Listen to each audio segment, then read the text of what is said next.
I'm Bill Jasper with the New American Magazine, and it's my honor and privilege tonight to be here with Tom DeWeese, President of the American Policy Center. Tom, most people are still unaware of Agenda 21 and Agenda 2030. The readers of the New American Magazine and of your books and literature and whatnot know about it. More and more Americans are becoming aware of it. And why is that important for them to know about this?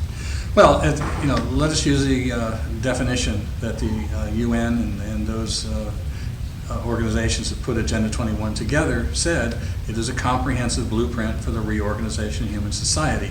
That is a massive statement. And there were 50,000 delegates there, all determined to make this happen. They fanned out around the world and putting it in place. The president's, Bill Clinton's President's Council on Sustainable Development took it from being just a mere suggestion to being federal policy. And that's filtered down into our local communities and into our very neighborhoods in our own backyard. And what this is a complete change of our society. Everything's based on so-called environmental protection. Every movement that we make. So it becomes an attack on our cars. It becomes an attack on how we build our homes, energy use, anything in our lives. What we eat is now being attacked and dictated to, and how we're supposed to do these things. So, this affects everybody, and it affects every single aspect of our lives. A comprehensive blueprint, and that's exactly what it is. I was at the Earth Summit in Rio de Janeiro in 1992. One of the only journalists that wasn't jubilant over this whole process. And let me tell you, when Fidel Castro came into the General Assembly of the Earth Summit, everybody broke out into pandemonium applause and Viva Fidel, Viva Fidel. And here's a communist dictator from Cuba, one of the leaders of the Terrorist International, the Soviet puppet, and he was recognized as the exemplar that they all aspired to. And even the press corps, all of them around me out, they were joining the Viva Fidel as well. These are the people who are planning to restructure all of human society. And so, as you point out, this is socialism of the most strident kind, and it is marching under a benevolent guise of protecting the environment. Yeah, they use this language that all just sounds so innocent and non-threatening, but what you just described is what their true roots are. And so from that, 1992, they've tried to hide that until 2019. Now we have the Green New Deal. The Green New Deal has brought all of that out to the forefront, all that they've tried to hide, all their cloaking devices to keep it under the radar that we didn't know what the real danger, what the real goal was. And now they're all, the promoters of this are all now yelling Viva Fidel and everybody else. So that shows you exactly where it comes from. That's what it's about. The United States is the one country in the world that is different from all others. We have a different set of government. Our government is set up to protect freedoms that are ours, we're born with. And every other government in the world practically is set up by the government will grant you your rights. Here, whatever gang's in charge here or there decides what your rights are. Here, that is different. But we are feeling across the country, you feel this divide, this hatred, this anger that's taking place because they are moving to put all of this in place, taking away those rights that we were born with and having the gang who wants to be in charge telling us what our rights are going to be. And that is a complete opposite of what our founding fathers had in mind, what they set up.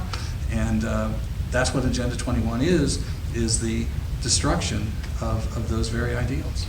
It is the central core of all socialist, communist, totalitarian, collectivist systems to have central planning, to have so-called authorities plan everything.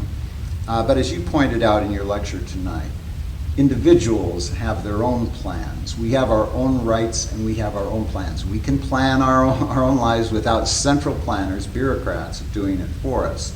And isn't that precisely what is happening now as the bureaucrats take over? We're seeing more of the Soviet style, Chinese communist style, Cuban communist style central planning and control. Yeah. And that control is control of our energy, control of our food, control of our, as I said before, where you live and how you live and so forth. And one of the things I find very interesting in this, and I was just talking to a lady tonight who was describing this, is that the government is changing. Our local government is changing, and they're getting more arrogant. They're getting farther away from the people. They are refusing to talk to people who try to question them on these things. And I find that to be a very interesting development in it, that they want to do everything behind closed doors, and they don't want you to know what they're doing. If I were doing all this and I was, so proud of it, I would want everybody to know what I'm doing and why I'm doing it. And they do this cloaking at this very same time that they keep mouthing transparency, transparency, transparency. Another important point that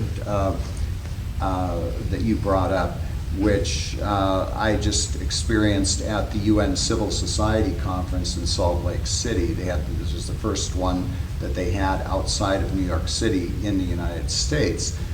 You talked about the NGOs and the stakeholders, the supposed stakeholders who represent all of the people. Tell us quickly about that. Yeah, well, this is what you'll hear in the in your local planning groups and in your local county commissions and so forth. They're talking about, well, we met with the stakeholders. And most people think the stakeholders are the people who live in the town. They're going to have to live under what's taking place here. But that's not true. In fact, the stakeholders are, the non-governmental organizations are recognized by the United Nations, and they also refer to them as civil society. And they look at them as our representatives from the global side of things, that they are representing us. And nobody elected them, nobody's appointed them this, and but they are the ones that surround the elected officials. They wrote the Agenda 21 at the UN level, at Bill Clinton's President's Council on Sustainable Development. They wrote the grant programs that we are now all living under, and all those things have all these small print in them. This is implementation of Agenda 21. And they're the ones that then come to your city councils and say, hey, got the grant for you. We got all the details for you. You don't even have to think. It's all right here. And this is how, and they keep saying this is all local, but this is how all those local plans are exactly the same wherever you look at them. The same language, the same plans, the same implementation, because it is all written in this global plan, and they are the ones promoting it. As you pointed out, whether you're in Jamaica or Rwanda or Dubai, they're all the same.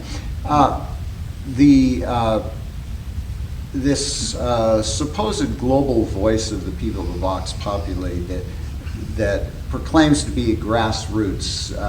We know from looking at their annual reports that they all begin being funded by the Rockefeller Foundation, Ford Foundation, the MacArthur, the Gates Foundation, the Soros Foundations, etc.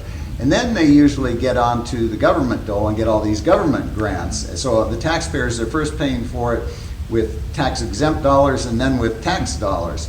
And yet these are the people that are always put forward whenever there's a big program. They can hire all the PhDs and the people to come forward and be experts on this. And the average citizen who's paying for it all has to go on his own dime and try to fight this. Yeah, and as they're doing that, all along their rhetoric is that the opposition to their plans are just a bunch of wealthy capitalists and white privilege and all the other terms they want to put on there. And meanwhile, they've got billions of dollars, and the corporations, this is what I find really interesting, they are attacking all of these different industries, the oil industry, the auto industry, Green New Deal's attacking the airline industry, the housing industry. You've got the National Association of Realtors that are helping to promote this plan. And I keep trying to tell realtors, eventually you aren't going to have any product to sell. There'll be no private property. but they just keep right on rolling with it. Then they, the oil industry is putting money in the pockets of the Sierra Club, and yet I get blamed for being on the dole of the oil industry, getting checks from Exxon, which I have never gotten. I actually wrote a letter to the chairman of the board of Exxon saying, okay, I'm taking all your heat, where's my check? Yeah. Never even heard a word from him. I thought that was a pretty funny way to treat somebody that was so important to them, well, Tom, according to them. This is a very big subject, and you've been on it for a long time. You've really gotten into all the nitty-gritty details on it. So for people that are fighting in their local communities, you had some very good suggestions or recommendations tonight of things they need to do.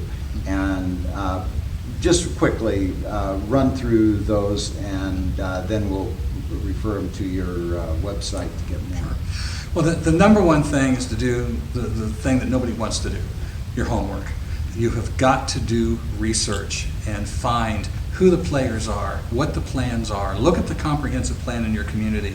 Go through that and see, you will see certain neighborhoods and so forth that are targeted for change and so forth. Figure out what that is and what will happen there, who's a victim of that.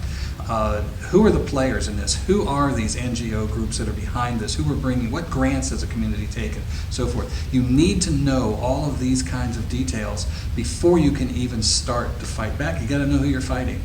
And you need to have some people, you can't do any of this alone. That's what's major to understand. And if you have a couple of people who will volunteer to go to every single meeting and be there to videotape, to take notes, to see what's going on, and then begin, you need to take control of the debate. Instead of you being the victim and they're pushing you all around, you need to take control. The activists trying to fight this in your local community, you need to take control of that debate and make the other side own their actions. This is vital. Your elected officials need to be responsible for what they're doing. And so if they're putting something in place, you can put together some handouts and talking points about how is this going to affect property rights, and how is it going to affect the value of my property, and what kind of financial dealings are here, what kind of contracts and bids have been put out, and who are the players and so forth. Get all that kind of stuff down, and then you can begin to put who's behind this. Is there city councilman pushing it or something? Whoever it is, name them, put their names on it, make them own it, and don't let up, and keep coming. This is vital. Don't go home. I have so many people tell me, well, we went down there and we went to a meeting and nothing happened, so it doesn't do any good, because you went home. They are sitting there looking at their watches saying, okay, they're gone, now let's get back to work. And that's why nothing changes, because they have never felt your presence. And that's another important piece of this. Start going to see your local city councilman or county commissioner and talking to them. Let them see you and let them get familiar with you're going to be there. And if you're going to be in their face every time on this stuff, they're going to start to consider you. We better not do that, or Charlie's going to be all over me for this. I mean, if you could get that kind of a response, then you're starting to make some progress. And so those are just some very basic things to get started. But number one, you have to believe that we have not lost the Republic. It is not hopeless, and that we can fight back, but we have to fight. And it's not easy. It's not something you do in your spare time. You got to save your freedoms. It's a commitment. Absolutely. This is worth fighting for, and we have to fight for it. All of those things are very important, because we are all dealing with this at a local level.